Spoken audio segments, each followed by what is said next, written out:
Halo teman-teman, halo rekan-rekan, selamat pagi dan berkat dalam.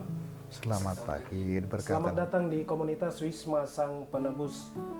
Kembali lagi bersama dengan saya, Frater Matias, dalam acara wawancara seputar musik liturgi Gereja Katolik. Hari ini sudah hadir bersama dengan kita Bapak Wahyudi sebagai narasumber yang akan membagikan pengalaman beliau seputar atau sehubungan dengan musik liturgi dalam Gereja Katolik. Mari para saudara sekalian kita sambut bersama narasumber kita Bapak Wahyudi dengan tepuk tangan yang meriah. Ada pepatah yang mengatakan, tak kenal maka tak disayang. Supaya bisa disayang, maka kita mengenal. Jangan tak kenal maka tak sayang. Giliran kita sudah sayang, kok pura-pura tak kenal. Maka dengan ini saya mempersilakan Bapak Wahyudi untuk memperkenalkan diri, dari mana, asal dari mana, lalu dari paroki mana. Kepada Bapak Wahyudi, waktu dan tempat saya persilakan.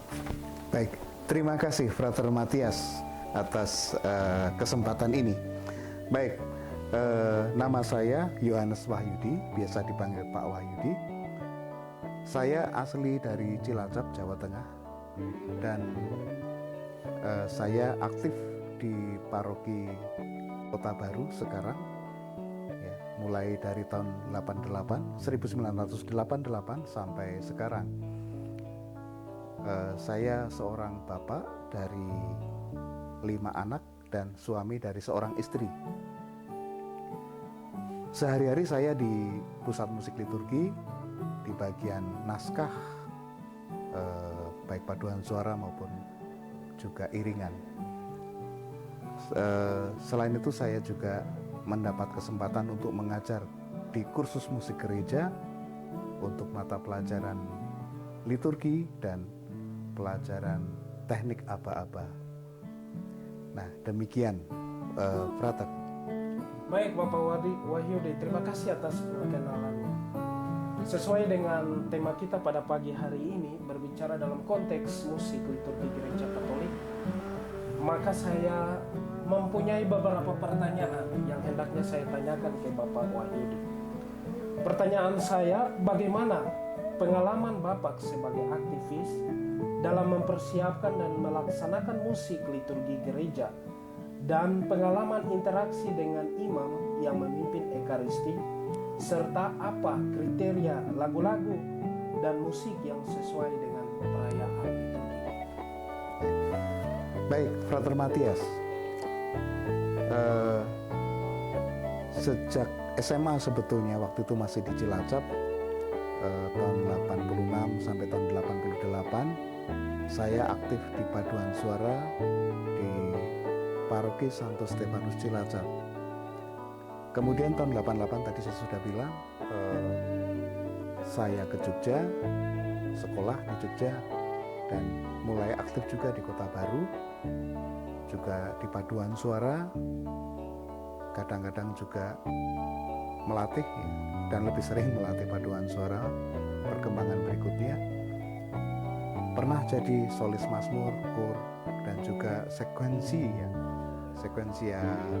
Pentakosta. Nah,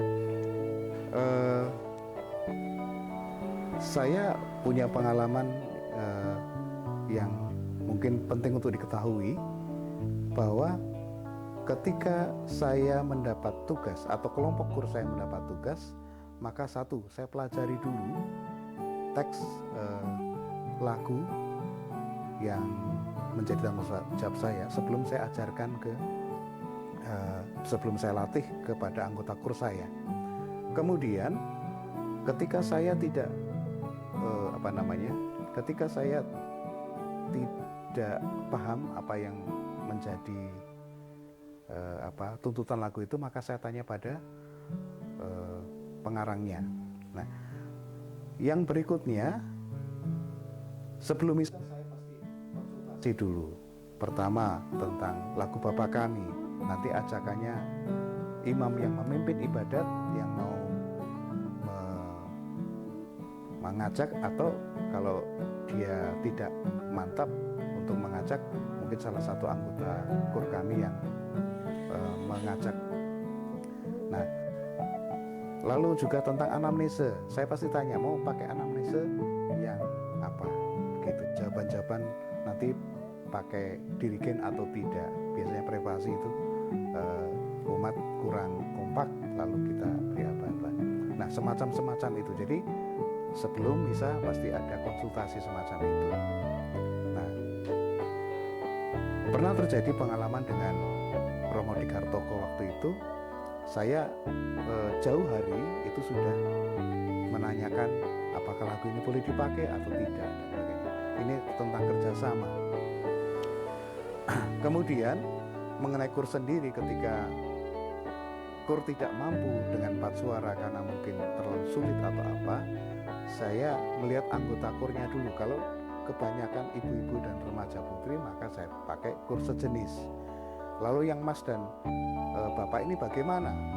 Maka dia menyanyikan suara umat. Nah, itu mengenai pengalaman itu. Nah, kalau sampai di situ ternyata tidak mampu untuk membawakan kur sejenis, maka saya mengajak kur untuk ini satu suara, tetapi dengan benar, dengan tempo yang benar, dengan penjiwaan yang benar, dengan dinamika yang benar, sehingga meskipun satu suara tapi bisa bagus.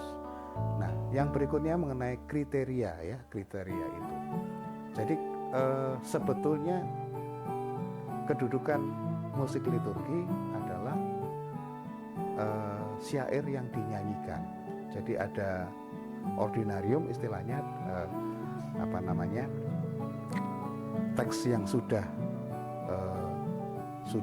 tidak bisa berubah, teksnya sudah tetap, tapi lagunya bisa macam-macam. Nah, kemudian ada proprium yang yang ini sering jadi masalah ya, karena kalau teks TPE kan sudah tetap jadi tidak masalah, tapi kalau proprium kan ada pembuka, ada persembahan, komuni dan seterusnya. Nah, kriterianya adalah satu, teks itu harus mengabdi pada tujuan dari nyanyian itu sendiri. Jadi kalau pembuka ya tujuannya untuk membuka ibadah dan seterusnya, persembahan untuk mengantar persembahan dan sebagainya. Maka teks harus mengabdi pada liturgi, tidak asal ada teksnya. Yang kedua, teks harus logis. Misalnya kita bicara pada Allah Bapa ya, jangan disisipi dengan Bunda Maria atau apa gitu kan. Jangan asal ada gitu. Sehingga yang kedua mengenai melodi. Melodi itu harus mengabdi kepada syair. Jangan sampai isinya tentang sesuatu yang sakral, yang begitu luhur, tetapi melodinya sangat ya santai atau apa gitu. Nah, ini beberapa kriteria yang secara singkat bisa saya sampaikan. Semoga bisa memberikan gambaran seharusnya bagaimana. Begitu Frater Matias. Baik, terima kasih Bapak. Dari perbincangan kita, ngobrol-ngobrol kita, rupanya pengalaman Bapak itu sangat menjadi sebuah inspirasi bagi kami yang sementara belajar, apalagi mendalami mata kuliah musik liturgi yang sudah dibawakan atau disampaikan oleh Romo Indra bersama dengan dosen-dosen kami yang sudah ada di itu, dan sedikit pencerahan yang Bapak berikan kepada kami itu merupakan sebuah hal yang memang kami melihat dalam kapasitas atau konteks yang sangat positif.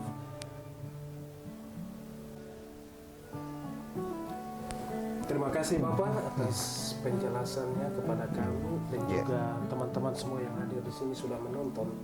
Ini menjadi inspirasi bagi kami ke depan supaya lebih belajar lagi dan mengenal musik liturgi yang lebih baik ke depan. Iya. Terima kasih Bapak. Sama-sama. Amin. Dengan demikian selesai sudah wawancara kita bersama Bapak Wahyudi.